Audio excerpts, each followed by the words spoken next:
par la foi qui vous lie à Jésus-Christ. Vous tous, en effet, vous avez été unis au Christ dans le baptême, et vous avez ainsi revêtu la manière d'être du Christ. Il n'y a plus ni juif ni païen, il n'y a plus ni esclave ni citoyen libre, il n'y a plus ni homme ni femme. Vous êtes tous un, unis à Jésus-Christ. Soyez toutes et tous les bienvenus pour ce temps de fête et d'édification. Temps de fête parce que nous avons la joie de célébrer le baptême de Pierre-Alexis et la confirmation de Gabriel au sein de notre Église. Temps d'édification car leur témoignage est pour chacun de nous l'occasion de faire le point, d'apprendre de leur parcours de foi et de réfléchir à notre manière de vivre notre baptême. Vous êtes tous enfants de Dieu, recevez donc sa grâce, sa paix, son amour, avec joie. Amen. Et je vous invite à vous lever pour chanter.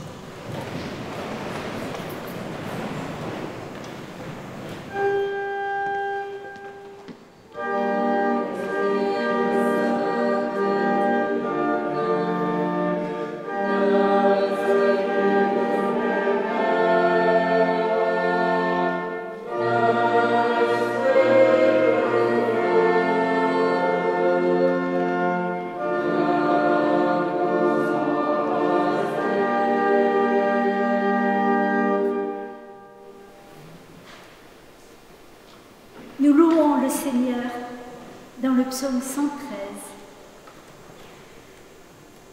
Alléluia, vous qui êtes les serviteurs du Seigneur, acclamez le Seigneur, acclamez son nom. Que le nom du Seigneur soit béni, dès maintenant et pour toujours. Du lieu où le soleil se lève jusqu'au lieu où il se couche, que tous acclament le nom du Seigneur. Le Seigneur est au-dessus de tous les peuples. Sa gloire monte plus haut que les cieux. Qui donc ressemble au Seigneur notre Dieu? Lui qui réside tout là-haut, il s'abaisse pour regarder les cieux et la terre. Il remet debout le misérable qui était tombé à terre.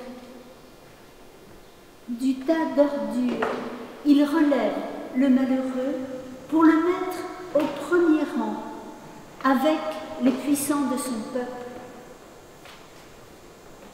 À la femme privée d'enfants, il donne une maison. Il fait d'elle une mère heureuse au milieu de ses enfants. Alléluia.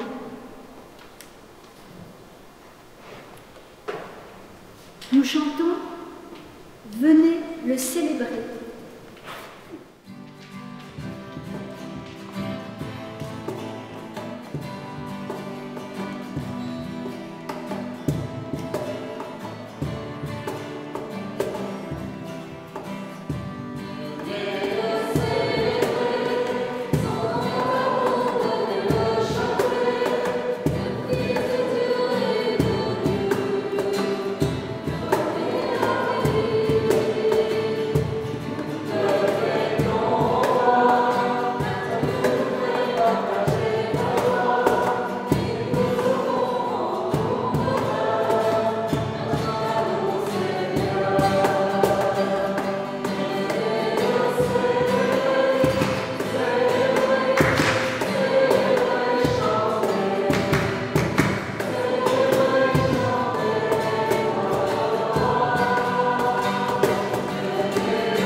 à nous qui sommes enfants de Dieu, à nous qui avons reçu et accepté la foi, le Seigneur nous dit « Vous êtes un ». Il n'y a plus de catégories, d'hommes, de femmes, d'actifs, de retraités, d'investis, de consommateurs, d'anciens ou de nouveaux arrivants. Il y a une communauté de croyants unis dans un même esprit. Seigneur, nous te demandons pardon de ne pas toujours réussir à croire, à vivre ces paroles. Il nous arrive si souvent de nous mettre dans des cases, de nous catégoriser en sous-groupes avec des objectifs bien distincts. Il nous arrive si souvent et sûrement inconsciemment de nous juger les uns les autres, de ne pas être à l'écoute ou de nous emporter pour pas grand-chose. Il nous est parfois si difficile d'être unis, de faire Église. Nous te demandons pardon. Nous demandons pardon à ceux que nous avons pu blesser. Envoie sur nous ton esprit afin qu'il nous apporte la paix, qu'il ressoude les membres de ton corps, qu'il chasse nos inquiétudes et frustrations pour que nous puissions faire de la place à la joie. Amen.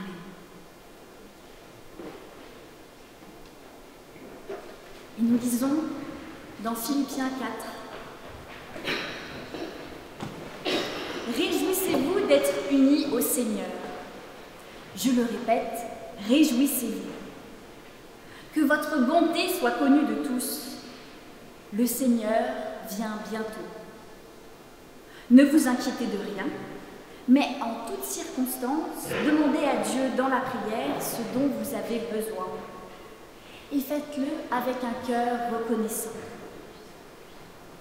Et la paix de Dieu, qui dépasse toute intelligence, gardera vos cœurs et vos pensées, unis à Jésus-Christ. Enfin, frères et sœurs, portez votre attention sur tout ce qui est honorable et digne de louange, tout ce qui est vrai et mérite d'être respecté, tout ce qui est juste et pur, tout ce qu'on peut apprécier et estimer. Et le Dieu de la paix sera avec vous. La paix est avec vous. Elle vous est donnée une nouvelle fois gratuitement, sans contrepartie. Cette paix vous permettra de changer votre regard sur vous-même et sur les autres. Vous vous attacherez à valoriser ce qui est juste et bon, à encourager et dire du bien, car c'est ainsi que nous sommes unis au Christ. Amen. Et nous chantons « Viens, Esprit de la promesse ».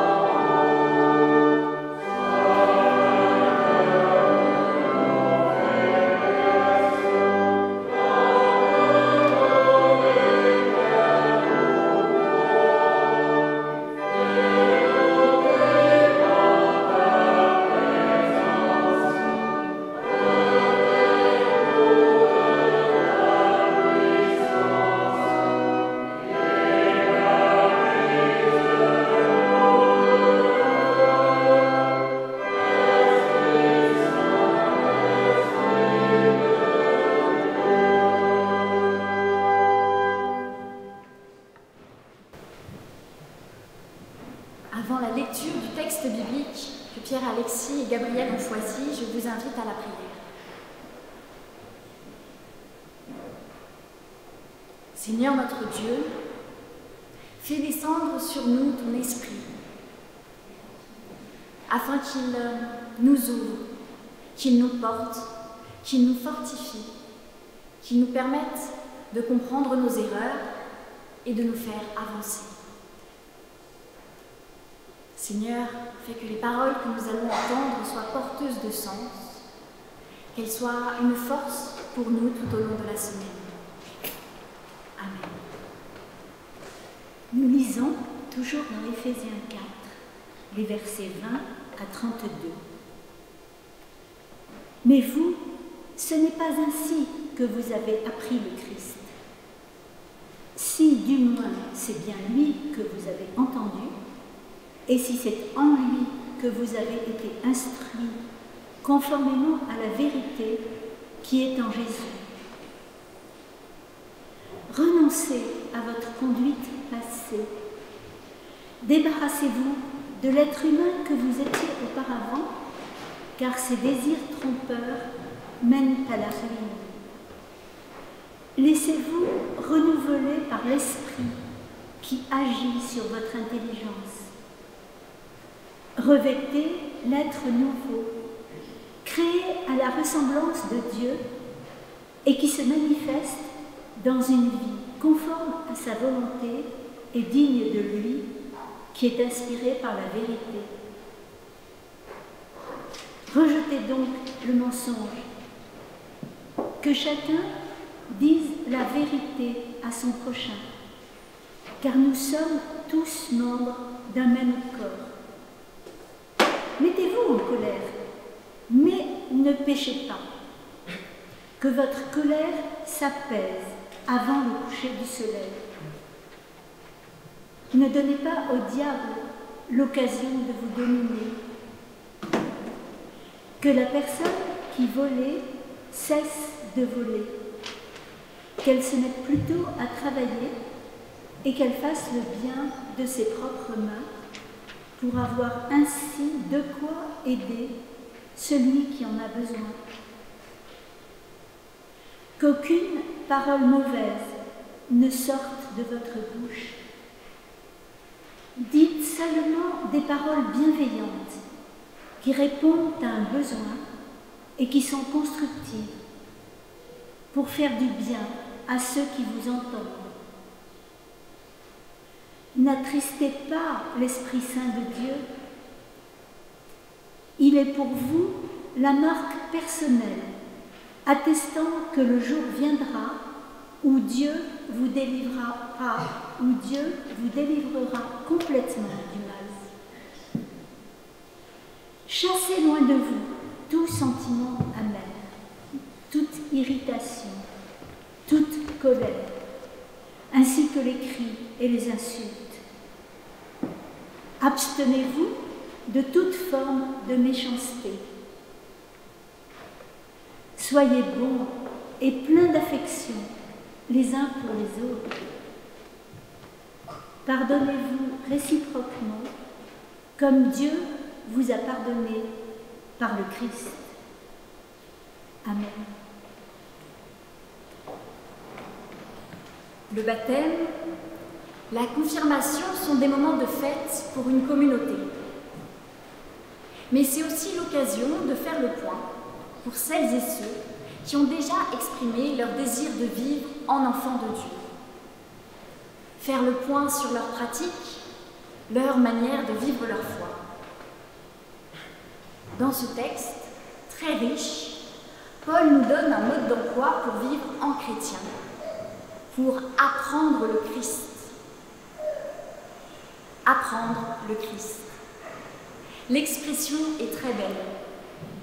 Elle nous dit que si la foi est un don, il nous appartient à nous d'apprendre le Christ, d'apprendre ce que signifie être un homme nouveau, ce que signifie avoir revêtu le Christ dans notre quotidien. Cet apprentissage prend bien toute une vie et il n'est pas inutile de faire une fois de temps en temps un petit check-up. Aujourd'hui, c'est l'occasion rêvée. J'ai choisi 3 axes pour cette prédication. 3 mots-clés qui sont la vérité, la colère et le pardon. 3 mots-clés qui expriment en quoi, lorsqu'on a reçu la foi, nous devenons une personne nouvelle, qui a une conduite nouvelle, qui tranche radicalement avec ce que nous étions avant. Je vous préviens, les trois parties sont totalement inégales. Rejetez donc le mensonge, que chacun dise la vérité à son prochain, car nous sommes tous membres d'un seul corps. Dire la vérité à l'autre. Voilà qui tranche radicalement avec le monde dans lequel nous vivons. Un monde où on nous apprend dès le plus jeune âge à taire certaines choses. Pour un tas de bonnes raisons. Pour ne pas blesser l'autre, pour ne pas le décourager, pour ne pas mettre en danger la cohésion de l'autre. Alors on dit des choses comme « Oh, non merci, c'était excellent, mais j'ai vraiment plus faim », lorsqu'on ne veut pas être resservi de choux de Bruxelles alors qu'on déteste ça. On entend « Oh, ta prédication était de haut vol », alors qu'on n'a rien compris du tout. On dit « Oui, oui », pour ne pas avoir à entrer dans un débat politique lors d'un repas de famille. Dès notre plus jeune âge, on nous apprend à lisser notre propos pour ne pas faire trop de vagues, même dans les cercles d'amis ou de famille les plus intimes. Et on appelle ça le politiquement correct. Mais qu'est-ce que cela signifie? Qu'est-ce que cela dit de nous? Que nous sommes incapables de vivre ensemble en vérité, en étant nous-mêmes et en exprimant nos convictions. Que nous avons tellement peur de blesser l'autre que nous ne lui faisons plus confiance pour entendre ce que nous avons à lui dire. Que nous nous faisons juges et décidons à sa place de ce qu'il est en capacité d'entendre ou non. Ou que nous avons peur, nous aussi, d'être rejetés si nous nous dévoilons tels que nous sommes.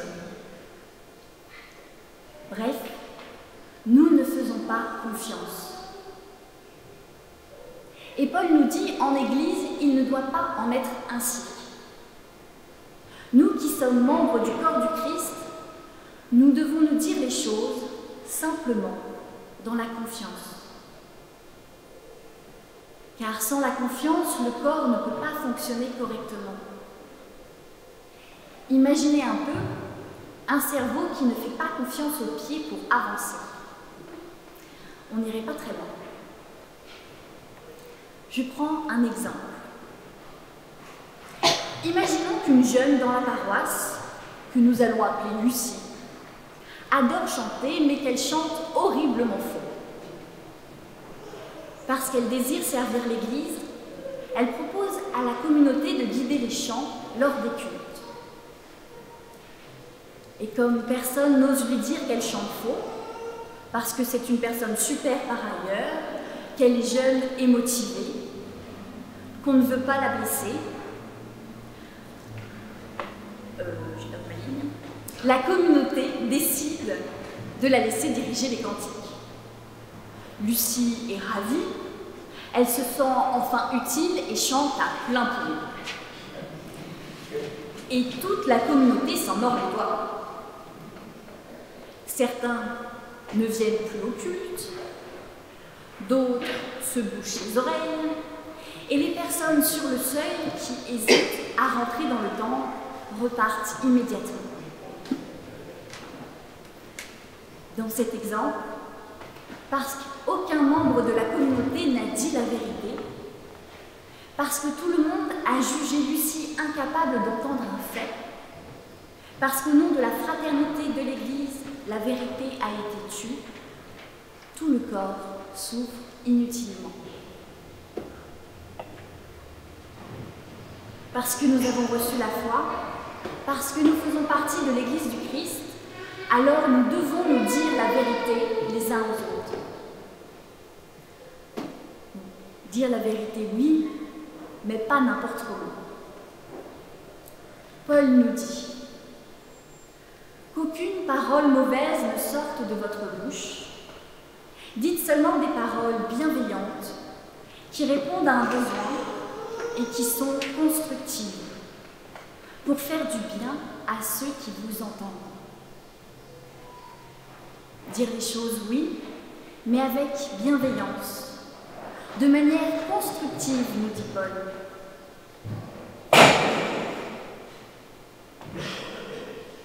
Dans mon exemple, il ne s'agit pas de dire à Lucie « Tu chantes comme une casserole et tu fais vraiment fuir tout le monde ».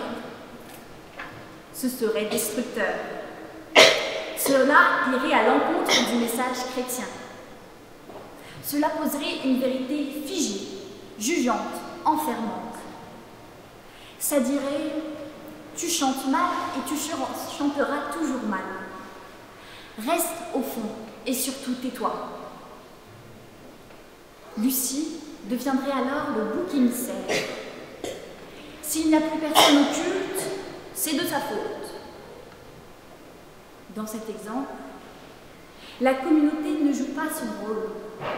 Elle accuse, elle condamne, elle enferme une personne alors que nous sommes invités à ouvrir des portes, à édifier et fortifier les autres dans la voie qui est la leur.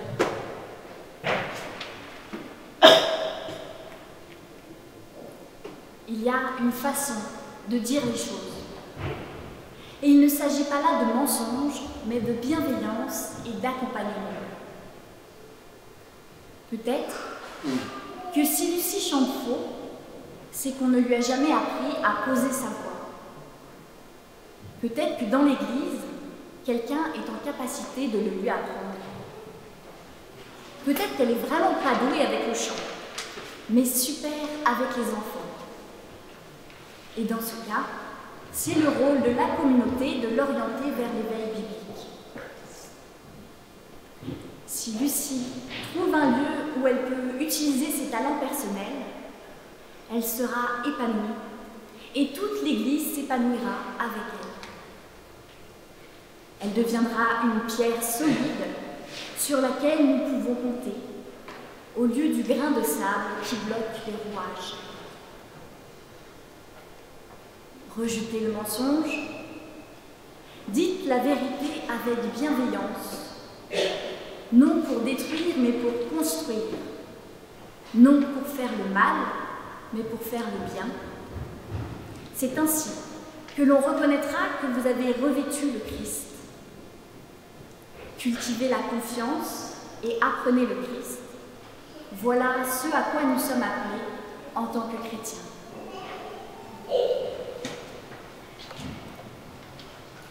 Mettez-vous en colère.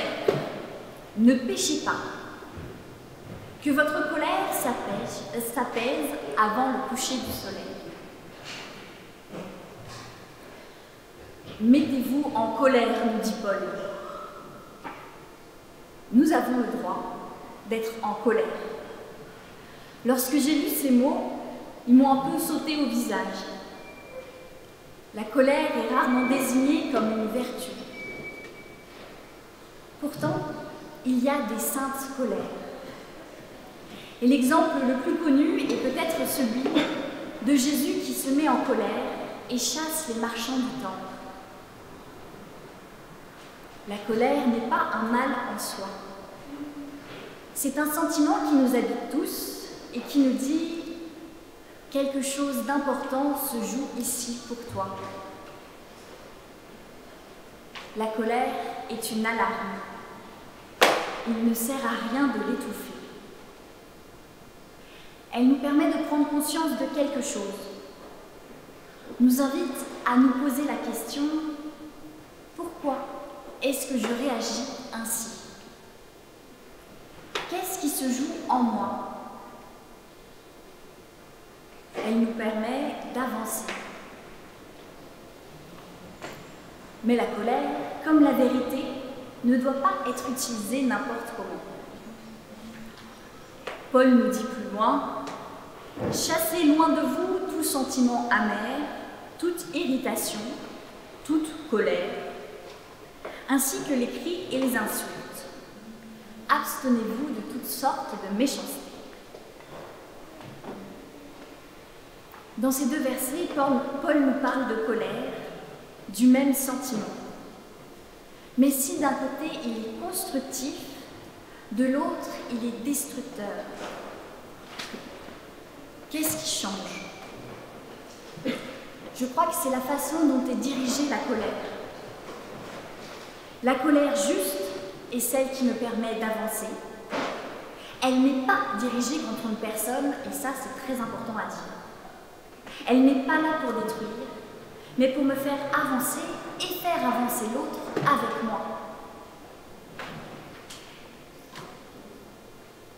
Soyez bons et pleins d'affection les uns pour les autres, pardonnez-vous réciproquement, comme Dieu vous a pardonné par le Christ. Pardonnez-vous réciproquement, apprenez le Christ. Si Jésus se mettait en colère, cette colère s'apaisait aussi vite qu'elle était apparue. Si Jésus devait désespérer parfois, en constatant le chemin qu'il nous reste à parcourir pour vivre en enfant de Dieu, cela ne l'a pas empêché de continuer jusqu'au bout, à nous apprendre, à nous réformer. Petit à petit, il a essayé de changer le regard de ceux qui étaient autour de lui. Il leur a pardonné leur manque de foi, leur manque d'engagement, sans leur reprocher, sans les condamner. Il les a pris par la main et tout doucement, à leur rythme, il les a aidés à avancer.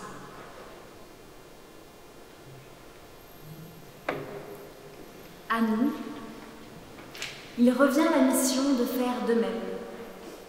Il nous revient de discerner les qualités de chacun et d'encourager à partager nos savoir-faire,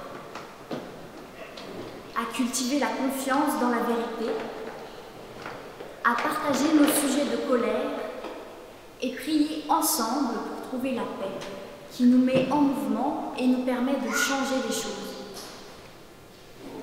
Il nous revient de pardonner aussi vite que nous nous énervons. L'Église est loin d'être parfaite.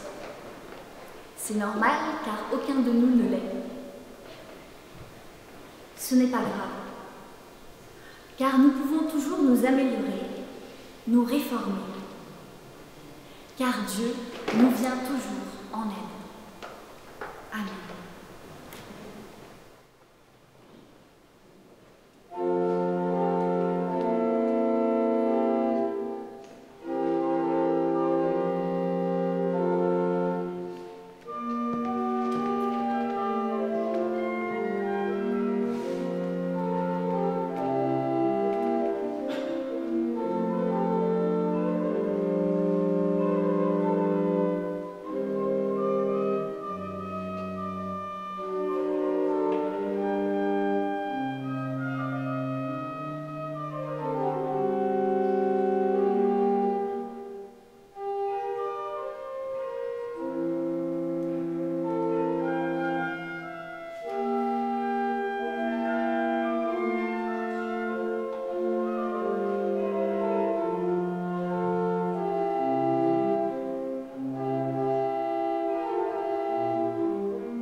Je vous invite à vous lever pour confesser notre foi.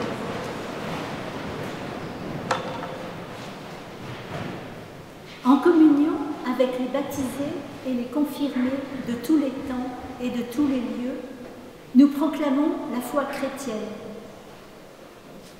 Il y eut un homme différent, qui n'a pas cherché la grandeur, qui s'est fait petit, qui s'est mis au service de moi, de toi, de nous. Il y eut un homme, dans ses yeux et dans sa voix, lumière et vie, joie et espérance. Il y eut un homme qui s'est laissé crucifier, qui n'a crucifié personne, qui a tenu parole, qui est mort à cause de sa parole. Il y eut un homme qui a croisé notre vie, qui nous a donné son amour et sa vie, qui nous ouvre espérance et abondance, là où sévit la mort. Il y eut un homme dont la mort est devenue vie et dont la vie est devenue source. Il y eut un homme, son nom Jésus. Aujourd'hui encore, nous croyons en lui. Amen.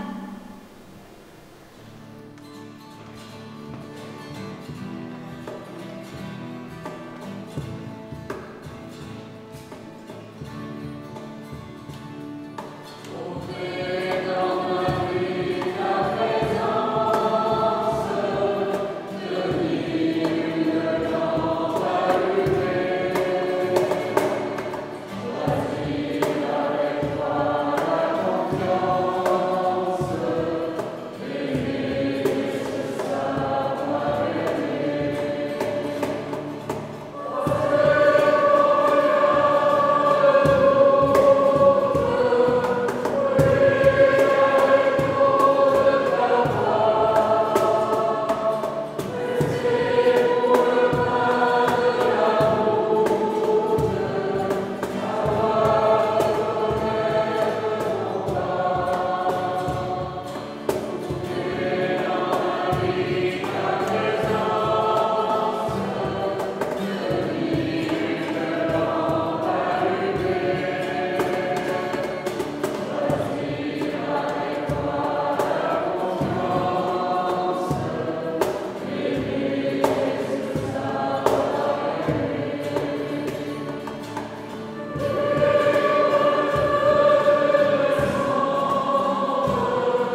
vous invite à la prière d'intercession.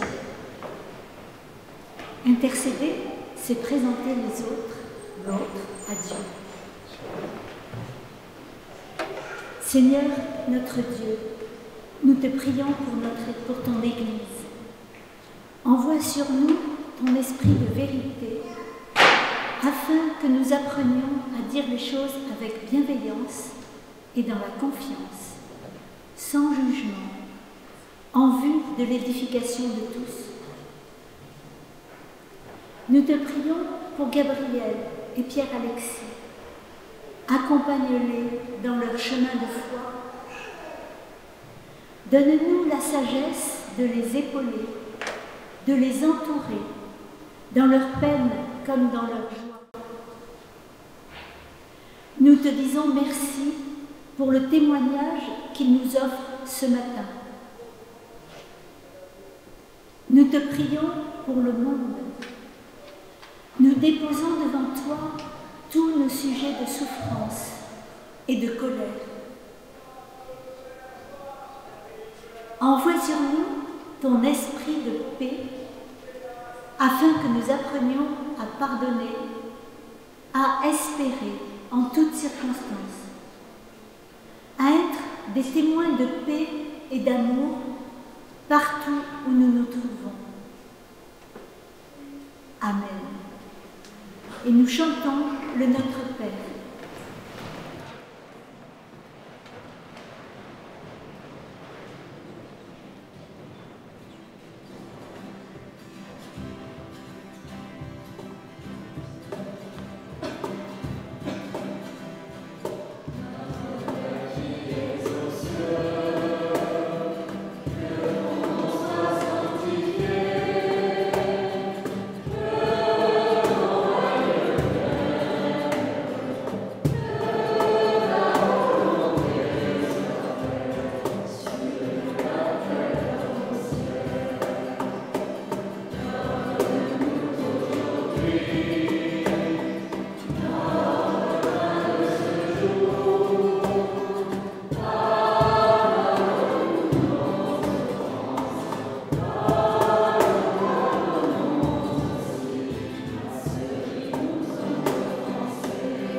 Mais vous, ce n'est pas ainsi que vous avez appris le Christ. Laissez-vous renouveler par l'Esprit qui agit sur votre intelligence. Revêtez l'être nouveau, créé à la ressemblance de Dieu et qui se manifeste dans une vie conforme à sa volonté et digne de lui, qui est inspiré par la vérité. Soyez bons et pleins d'affection les uns pour les autres. Pardonnez-vous réciproquement comme Dieu vous a pardonné par le Christ. Vous êtes tous bénis, vous qui êtes enfants de Dieu et qui avez mis votre confiance en lui. Vous êtes bénis, vous qui avez revêtu le Christ et qui marchez dans ses pas. Vous êtes bénis, vous qui êtes remplis de l'Esprit et qui vous laissez réformer par son souffle de paix. Allez, soyez des signes d'amour partout où vous vous trouvez. Amen. Et nous chantons une dernière fois.